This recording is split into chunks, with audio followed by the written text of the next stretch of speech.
ಸ್ನೇಹಿತರೆ, ದೊಡ್ಡವರು ಎಂದಿನಿಂದಲೂ ಹೇಳಿಕೊಂಡು ಬಂದಿದ್ದಾರೆ, ಭಕ್ತನ ವಶದಲ್ಲೇ ಭಗವಂತ ಇರುತ್ತಾನೆ. ಈ ಮಾತು ಸಂಪೂರ್ಣ ಸತ್ಯ. ನಾವು ಮನಸ್ಸಿನಿಂದ ನಂಬಿದರೆ ಭಗವಂತ ಸದಾ ನಮ್ಮ ಜೊತೆಯಲ್ಲೇ ಇರುತ್ತಾನೆ. ಪ್ರತಿಯೊಂದು ಕೆಲಸದಲ್ಲೂ ನಮ್ಮ ಕೈ ಹಿಡಿಯುತ್ತಾನೆ. ನೀವು ಅನೇಕ ಕಥೆಗಳನ್ನು ಕೇಳಿರಬಹುದು. ಅವುಗಳಲ್ಲಿ ಭಗವಂತ ಭಕ್ತರ ಪ್ರತಿಯೊಂದು ಕಾರ್ಯದಲ್ಲೂ ನೆರವಾಗಿದ್ದಾನೆ.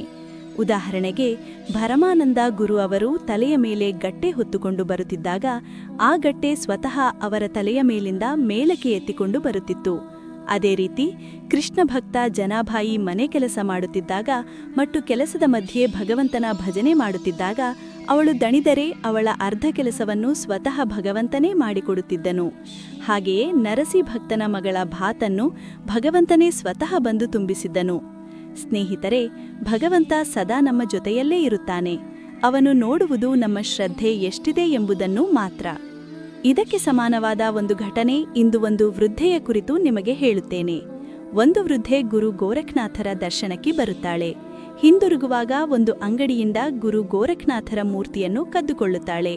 ಆ ಮೂರ್ತಿಯನ್ನು ಕದ್ದು ಸ್ವಲ್ಪ ದೂರ ಹೋಗುತ್ತಿದ್ದಾಗ ಅವಳ ಆತ್ಮವೇ ಅವಳನ್ನು ಗದರಿಸುತ್ತದೆ ಮತ್ತು ಅವಳು ಮುಂದೆ ನಡೆಯಲು ಸಾಧ್ಯವಾಗುವುದಿಲ್ಲ. ಅವಳು ಮತ್ತೆ ಅಂಗಡಿಯವನ ಬಳಿ ಹೋಗಿ ಹೇಳುತ್ತಾಳೆ, ಮಗನೇ, ನನ್ನನ್ನು ಕ್ಷಮಿಸು. ನಾನು ನಿನ್ನ ಅಂಗಡಿಯಿಂದ ಈ ಮೂರ್ತಿಯನ್ನು ಕದ್ದಿದ್ದೆ. ನನಗೆ ಯಾವ ಶಿಕ್ಷೆ ಬೇಕಾದರೂ ಕೊಡು, ಆದರೆ ನನ್ನನ್ನು ಕ್ಷಮಿಸು. ಅಂಗಡಿಯವನು ಹೇಳುತ್ತಾನೆ, ನೀನು ನನ್ನ ತಾಯಿ ಅಂತಿದ್ದೀಯಾ? ನಾನು ನಿನಗೆ ಏನು ಶಿಕ್ಷೆ ಕೊಡಲಿ? ಶಿಕ್ಷೆ ಕೊಡಬಲ್ಲವರು ಗುರು ಮಹಾರಾಜರು. ನೀನು ಈ ಮೂರ್ತಿಯನ್ನು ಕದ್ದು ಹೋಗಿದ್ದಾಗ ನಿನ್ನ ಪರ್ಸ್ ಇಲ್ಲಿಯೇ ಉಳಿದು ಹೋಯಿತು. ಅದರಲ್ಲಿ 2,000 ರೂಪಾಯಿಗಳಿದ್ದವು. ಅವರ ಕೃಪೆ ಇದ್ದರೆ ಯಾರೂ ಯಾರಿಗೂ ಏನೂ ಹಾನಿ ಮಾಡಲಾಗದು. ಅದಾದ ನಂತರ ಆ ವೃದ್ಧೆ ತಾಯಿ ಹೇಳುತ್ತಾಳೆ, ನಾನು ಈ ಹಣವನ್ನು ನಿನ್ನಿಂದ ತೆಗೆದುಕೊಳ್ಳುವುದಿಲ್ಲ. ಈ ಹಣ ನಿನ್ನದೇ.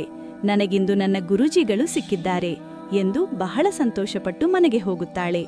ಅವಳು ಪ್ರತಿದಿನ ಊಟ ಮಾಡುವ ಮೊದಲು ಗುರು ಗೋರಖ್ನಾಥರಿಗೆ ಊಟ ಮಾಡಿಸುತ್ತಾಳೆ, ಸ್ನಾನ ಮಾಡಿಸುತ್ತಾಳೆ, ಬಟ್ಟೆ ಬದಲಾಯಿಸುತ್ತಾಳೆ. ಹೀಗೆ ಪ್ರತಿದಿನ ಭಕ್ತಿಯಿಂದ ಪೂಜೆ ಮಾಡುತ್ತಾಳೆ.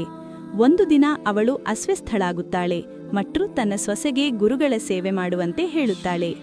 ನಂತರ ಅವಳ ಸೊಸೆಯ ಕೈಯಿಂದ ಮೂರ್ತಿ ಜಾರಿ ಬೀಳುತ್ತದೆ. ಇದನ್ನು ನೋಡಿ ವೃದ್ಧೆ ತಾಯಿ ಅತ್ತಳುತ್ತಾಳೆ ಮತ್ತು ಹಠ ಮಾಡಿ, ಡಾಕ್ಟರನ್ನು ಕರೆದುಕೊಂಡು ಬನ್ನಿ, ಗುರುಗಳಿಗೆ ಗಾಯವಾಗಿದೆ ಎಂದು ಹೇಳುತ್ತಾಳೆ.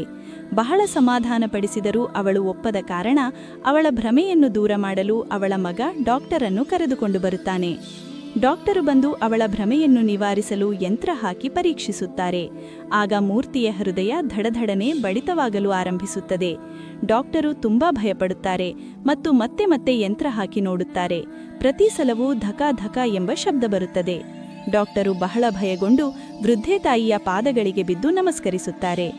ಸ್ನೇಹಿತರೆ, ಸತ್ಯಭಕ್ತಿ ಇದ್ದರೆ ತನ್ನ ಭಕ್ತರ ಗೌರವವನ್ನು ಉಳಿಸಲು ಭಗವಂತ ಖಂಡಿತವಾಗಿಯೂ ಬರುತ್ತಾನೆ. ಇಂದಿನ ಈ ವಿಡಿಯೋ ನಿಮಗೆ ಇಷ್ಟವಾದರೆ ಒಂದು ಲೈಕ್ ಕೊಟ್ಟು ನಿಮ್ಮ ಅಭಿಪ್ರಾಯಗಳನ್ನು ಕಮೆಂಟ್ ಮೂಲಕ ತಿಳಿಸಿ. ಚಾನೆಲ್ನ ಸಬ್ಸ್ಕ್ರೈಬ್ ಮಾಡುವುದು ಮರೆಯಬೇಡಿ. ಧನ್ಯವಾದಗಳು ಸ್ನೇಹಿತರೆ.